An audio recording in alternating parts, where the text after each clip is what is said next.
ஹிந்தி ஆதிக்க எதிர்ப்பு போராட்டத்தின் போது ரயில் முன்பாக பாய்ந்த மே 17 இயக்க பொறுப்பாளர் சிவா திலீபன் சிகிச்சை பலனின்றி உயிரிழந்தார். கடந்த மார்ச் 11ஆம் தேதி சென்னை பார்க் ரயில் நிலையத்தில் நடைபெற்ற ஹிந்தி எழுத்துக்களை அழிக்கும் போராட்டத்தில் ஹிந்திக்கு எதிராக கோஷங்களை எழுப்பியபடி ரயில் முன் பாய்ந்தார். ஒரு வார காலமாக ராஜீவ்காந்தி அரசு மருத்துவமனையில் தீவிர சிகிச்சை பெற்று வந்த அவர் சிகிச்சை பலனின்றி உயிரிழந்தார். அவரது மறைவுக்கு தமிழ் உணர்வாளர்கள் இரங்கல் தெரிவித்து வருகின்றனர்.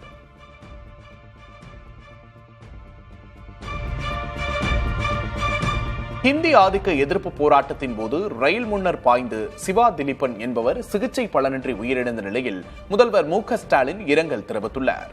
அவர் வெளியிட்டுள்ள பதிவில், ஹிந்தி திணிப்பை மதி நுட்பத்தாலும் மன உறுதியாலும் தமிழ் பற்றாலும் தான் வீழ்த்த வேண்டும் என்றும் தெரிவித்துள்ளார்.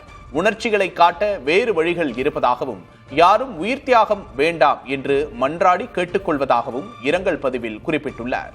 சிவா திலீபனை இழந்து வாடும் அவரது குடும்பத்தாருக்கும் மே 17 இயக்கத்தினருக்கும் முதல்வர் ஸ்டாலின் ஆறுதல் கூறியுள்ளார்.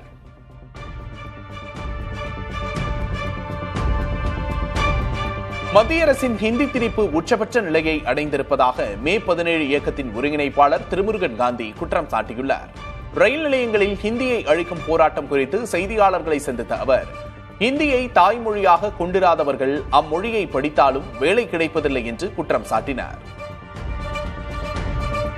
தமிழ்நாட்டில் கிட்டத்தட்ட 2.5 லட்சம் பணியிடங்கள் ஒன்றிய அரசு பணியிடங்கள் இருக்கிறது. 2 லட்சம் பணியிடங்களில் பெரும்பாலான இடங்கள் இந்தி பேசுற மாநிலத்தை சார்ந்தவர்கள் கொடுக்கப்படுது.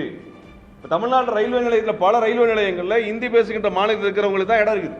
இப்போ நம்ம என்ன சொல்றோம்னா, இந்தி பேசுறவன தான் இங்கே ஸ்டேஷன் மாஸ்டராக வைக்கிறான், ரயில்வேல வேலை வச்சிருக்கான்னா, இந்தியை தெரிந்து கொண்டு இந்திய கட்டாய பாடமாக எடுத்துக்கொண்டிருக்கக்கூடிய இந்திய தாய்மொழியை வச்சிருக்காத மாநிலம் இருக்குது. இப்போ பஞ்சாப் எடுத்துக்குவோம், பெங்கால் எடுத்துக்குவோம், மகாராஷ்டிரா எடுத்துக்குவோம்.